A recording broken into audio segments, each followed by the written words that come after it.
Hello, welcome. You're watching us, Meltwater Pulse, the members of Meltwater Pulse. I'm Gabby. I make music under Murphy K, MK, Murphy K. And yeah, I don't have anything else. I don't know what I thought I was going to say. Brett. I'm Brett. Yeah, I'm Brett. I make music under the name Brett JB. I made my title on this chat Atlantean God King because I would say 95% sure that there was an Atlantis and that we're going to discover You're only at 95? evidence of it at some point. Yeah. The other five, I'll have to get back to you on the percentage, but there is a level of like, I want it to be true that I'm trying to figure out how that plays into my percentage of like certainty. See, like I'm at 95 and I'm not even as invested into this theory as you are. Good to hear. But that'll be another episode where I talk about Atlantis. We'll go to Shane. Hello, my name is Shane Olivo, and I record Meltwater Pulse when it's not quarantine, and sometimes with the correct precautions, I record Meltwater Pulse when it's quarantine. Dope. The first thing, today's like a little bit of a hodgepodge, because why not? I think that's like where everyone's brain is at, maybe. But Brett has an analogy to share with the group. Yeah, it's one of these things that it felt like really good insight, and it really made a lot of sense in my brain, and I wanted to talk about it here to see if it indeed makes sense outside of my brain. I'd say I have about like 75% success rating when I think I have a good idea and I share it with people. Like 70% of the time it is a good idea, but 25% of the time it falls flat and no one gets it and they just think I'm You're really dumb. hooked on percentages today. I know. I'm almost hoping for that because it'll be funnier. Okay, but I was thinking about the song I'm working on called Make You Move. And it made me start thinking about stem cells. And my understanding of stem cells is that they're like, cells that haven't decided what part of the body they're going to be. They're like cells who haven't declared a major in college. They're just undecided. And that's cool because they can be used to create tissue for a lot of like different types of body parts and stuff. But I think like when we're writing songs, they all start out as kind of like stem cells. And what that includes is like melody and chords and just like a vague vibe. I don't know how else to describe it. And in the course of recording demos and working in the studio and critiques and stuff, the stem cells then become, like a heart or a lung, or in my analogy with the songs, they become like a power pop song. They become a melancholy, stripped down acoustic song. They become kind of like this 80s banger, like they pick a direction and something falls in line and it just kind of works out naturally. And that's what they become. So wait, hold on. Like, so what's stem cells? It's like the ideas of the song, or? Yeah, like when you first start writing a song, you don't have, the melodies and the chords kind of live in this ambiguous world. It's all cloudy. Like you have chords and you have a melody and you have a general vibe, but it could go in a lot of directions. Like you could make the song a banger. You could make it slap. You could make it chill. You could make it intimate. You could make it an arena anthem. Like you could take it in a lot of different ways. It's this part of the when it's in the vocal melody and chords, or like melodic and harmonic state. Yes, like the very first demo that's not even fleshed out yet. You don't even have all your lyrics. You just get an idea and you record it. That's what I'm calling like the stem cell stage of a song. You guys get that part so far? Is it tracking? I think so. Yes. Okay. Now, like in hindsight, you can look back at the stem cell stage of the song and be like, oh, it was always meant to be an 80s arena banger. Like, it has these inherent qualities to it that in hindsight look like it should be, like it was obvious all along that that's what the song was going to become. But when you're in the stem cell stage, like, I don't think it's obvious at all. And you might be thinking of it as the same song, which eventually turned out to be like the 80s arena rock banger. You might have been thinking about it as like a kind of like an acoustic folk song. Like, it could be that drastic. And it's just like a weird process of learning what the song actually wants to be and what it naturally is. And how I was thinking about it with the song I'm working on now called Make You Move. I had started the song, I was listening to the 1975 song called Somebody Else. And the tempo for that song is 101 BPM. I remember that specifically. And it has this kind of like chill bouncing vibe to it. And I was vibing to it. And I just set the tempo at 101 and started writing. And that's where the stem cell stage for this Make You Move song started. Now, as we started moving along, it kind of, Shane picked up that there's like a double time part that was really working for it, and everything else seemed a little sluggish. And now we moved it up to 111 beats per minute. And I'm looking at it now. I was listening to the Power Pop, like Pandora station while I was shoveling snow today. And then I put on Make You Move after listening to a bunch of Power Pop songs. And we had kind of loosely decided that. Wait, so before I would suggest that you go back and explain like the Heroes phenomena too. Because like in addition to the 1975 track, you also got this vibe that you wanted it to sound a little bit like Heroes by David Bowie. But Heroes is also a much slower tempo, probably around 100 something as well, would you think? Okay, I just looked up. Heroes is at 112. Okay. But the thing is, it's all it's not double time ever. Like, sure. Part of my song Make You Move is double time, and so but what's the name of the song again? Faster than Heroes. But yeah, I was also thinking about the song Heroes mostly in the sense of like Heroes does this cool thing that it has a verse and then it has this pre-chorus that I don't know. It's like a really evolving. Like, it's one of my favorite songs because the chords. It's not just 4 chords, 4 chords, 4 chords. Same 4 chords repeating. Like, it really evolves and somehow doesn't seem like a drastic change. It just kind of flows between these chords in the verse, and then it does another set of chords in the pre-chorus, and then another set of chords in the second half of the pre-chorus, and it just flows really nice. So that's what I was trying to take from that song. So that was also, I would say, in the stem cell stage of the song.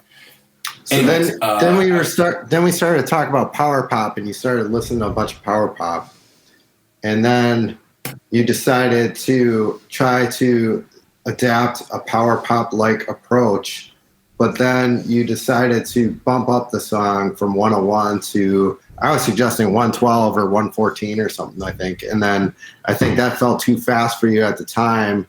And so then you settled on 111. That was like a good compromise. Yeah. Yes.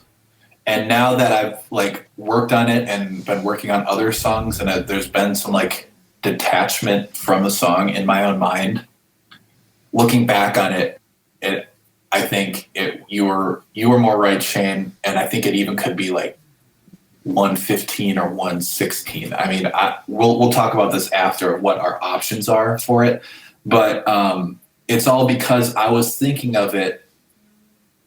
It's the stem cell thing. It's like I was thinking of the song still in the chill, like pop rock vibe category as opposed to the power pop category. And it's like if you're thinking of stem cells and you see this appendage starting, right? And you think it's a finger and it starts getting to be like 8 or 9 inches long, you'd be like, oh fuck, that finger is like getting really long.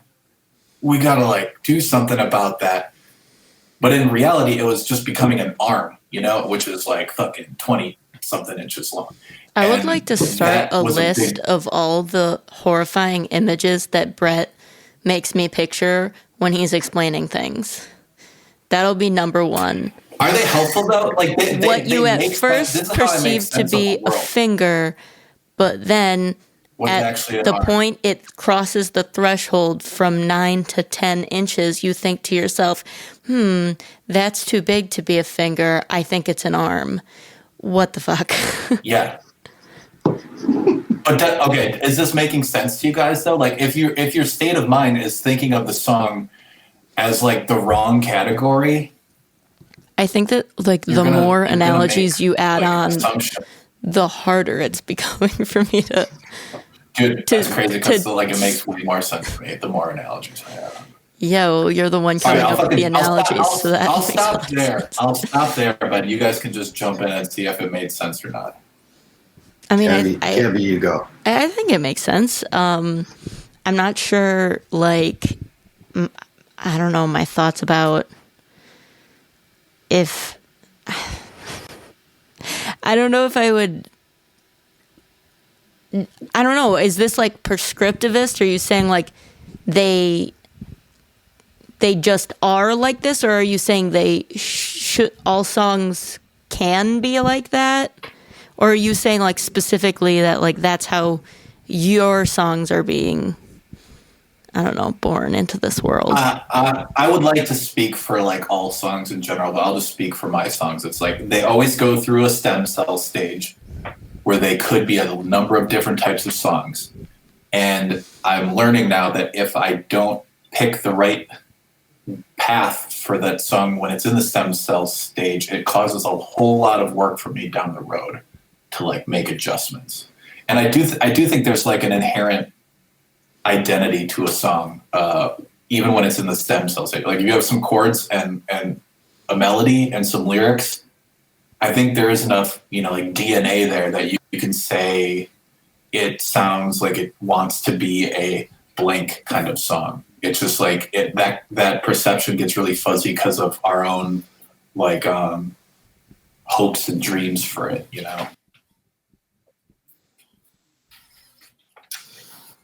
I think it's interesting that there's all these genres floating around in your mind that your song can be before it even like when it's in that stage. Like when you were explaining that to me and you were talking about the 80s banger, because I'm old, I thought about the 80s, and I thought in the 80s it wasn't an 80s banger, it was just a banger. And you were just of that time, and you wouldn't make a song sound any other way than that time. Now, fast forward 30, 40 years ahead from the 80s and 90s, and you have all these kind of like subgenres that are based on time eras. Whereas in the 70s, no one was saying, I want to make a song that sounds like the 1950s. It was this constant evolving of either production techniques or styles of music, so that every kind of era, there was not really any throwback until perhaps when you started getting to the 80s and people started throwing back to like the 60s or something like that. Maybe I'm wrong on this, but this feels like what I'm saying. I mean, like correct. If you think about like the history of recorded music, like it only really became possible to bring a piece of music home that someone else recorded, that's only been around for like a little less than 100 years. So like that idea of like having a recorded, like a time capsule that like didn't exist before like the 30s pretty much, because the only way that people were getting music in their own houses was like by playing it. They would like buy a piece of music that someone else wrote, but then they would be the one playing it. So like, I don't know, for some reason it feels like, what is in his mouth? This is his new chew toy that we've been saying he's been like a Gollum from Lord of the Rings with it. Like he just takes it in the corner and it's just creepy and really possessive of it, like his precious. That didn't. What is it though? What is it supposed to look like? A plastic bone. A plastic bone. Oh, okay. I love him. What did you think it looked like? It kind of looks like a piece of ginger. That's what it looks like to me. Yeah. That looks like that is what it looks like. It kind of looks like a fifth of whiskey bottle almost from this angle. This is my dog's favorite toy. It's alcohol.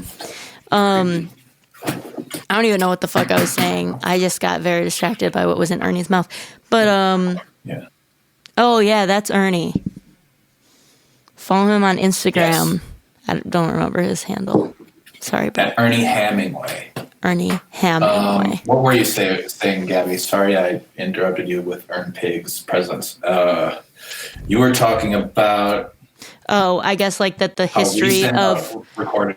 Yeah, so I don't know, like having that record of it suddenly, we might be reaching one of the first, like we might be in the very first time where like that kind of like throwback type thing is even possible because, like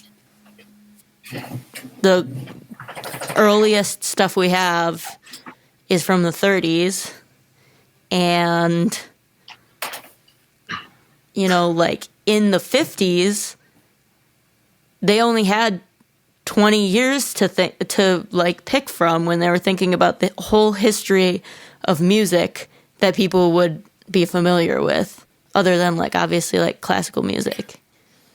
A lot of this stuff, like when it comes to like the sound of the recording, is all based on the time of the recordings and the not only the techniques that they were using at the time, but the equipment that they were using at the time. And like I personally find that like around like 1960 or like the late 50s, like 58, is like the first time I could actually listen to music now with like my sense of whatever. It's the first like year or couple years where I would genuinely like listen to that and not be disgusted. Like I have a couple of Sister Rosetta Tharpe recordings, and I think they were taken in like 58 or something, and it's still like really like almost upsetting to listen to. Like, because the audio quality, like the stuff they were actually using to record, like it was so, compared to what we have now, like not good. Not like the quality just wasn't there. The point you made, though, that's really good is that the more the recorded history of music has been available, the more this is becoming like a common thing. And so like with the internet and Spotify, not even like common, but like just possible at all, Right. I'll throw out a Milwaukee band shout out like that I think is really good is Immortal Girlfriend. I think those are just like two dudes who do like, I guess you'd call it synthwave, right? Mm-hmm. And like that's like clearly super 80s influenced. And when I heard it, I didn't even like bat an eye that it was so 80s influence. I was like, oh, sweet. It's just like cool. But that is what it is. Like it's a really referential genre, right? Yeah. I mean, yeah, the whole idea of synthwave is quite literally based on the aesthetics and sounds of that era. Did that revival start with like the movie Drive? Like that's when it became popular for me. Like I saw Drive and I was like, dang, this stuff is cool. And then it seemed like everyone was doing it. I'm not even sure what the movie Drive is. It was this, who's it? Ryan Gosling, right? Ryan Gosling is a stunt car driver for his day job, and then he plays a getaway driver at night. And it sounds like it would be like really terrible when you describe the movie like that. It does. Using exactly all the words that I've described. But another way that I've described it is when I went to see that movie in the theaters, two people left in the first half of the movie because it was too slow, and then 4 people left in the second half of the movie because it was too violent. Oh, hey, Jenna. Like literally got up out of their seats and left. I believe that I left the movie Ted, and get this, the movie that I walked into because Ted was too gross, Magic Mike. You chose wisely. Yeah. Magic Mike is funnier. Does someone want to catch Jenna up on like what we're talking about here for the podcast thing? Now we're talking about referential music, so like synthwave and how it like calls to the aesthetics and sounds of the 80s. Or we're just talking about time periods, and Brett is talking about when a song is in its nascent stages. There's like it's basically potential in any genre is virtually limitless if you're just looking at the lump of elements as a melody and a chord progression.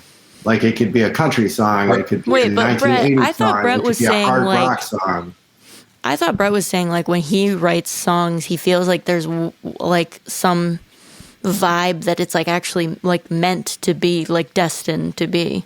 But maybe I misunderstood that. Well, that's where that it's like the gray area, and that's a skill I'm trying to work on. Like in my own head, I feel like there's songs will speak to you and be like, I want to be a power pop song. And that's a skill of like hearing what the song is telling you it wants to be. I'm not sure if that's real, but that's how I experience like songwriting. I think like it's sometimes I'm wrong about like it whispers, I want to be a power pop, and I'm like, wants to be a folk song, and it didn't tell me that. And so I'm trying to work on that skill. But then again, I don't know if that's a real phenomenon. Maybe it is like limitless.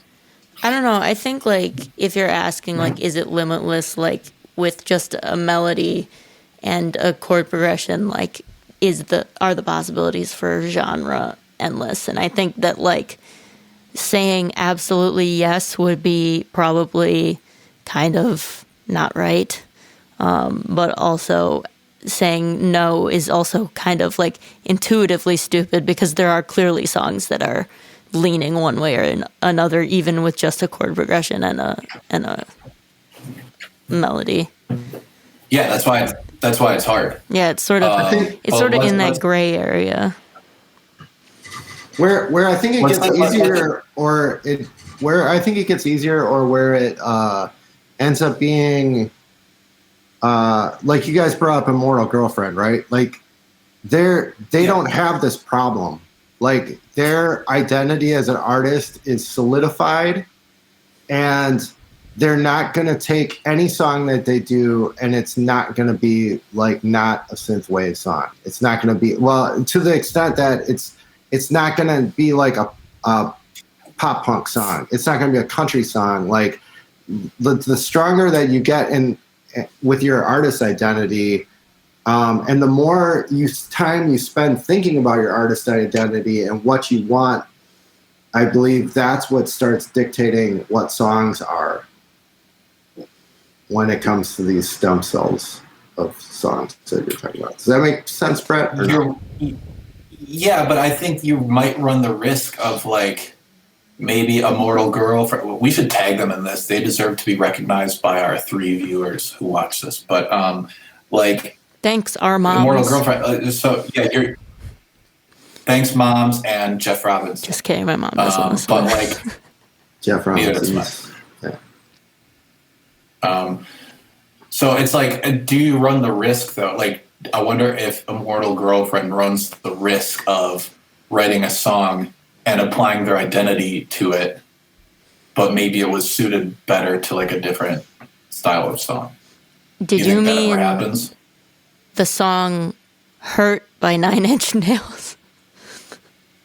They wrote this fucking song, and then Johnny Cash comes along. He's like, "You were an idiot and wrong, and this is your song, but better." Great example. Like it was actually meant to be sung by an ailing old man. Yeah. Let's look Jana into this. So Jana, have you ever had that experience writing songs where you like wrote something and you felt like it inherently wanted to be a type of genre or style, or do you always pick that consciously? I always pick it consciously. You pick it consciously? Okay. Yeah, I keep thinking of somebody like you with punk drums over I still am team punk drums. Yeah. Never let it die.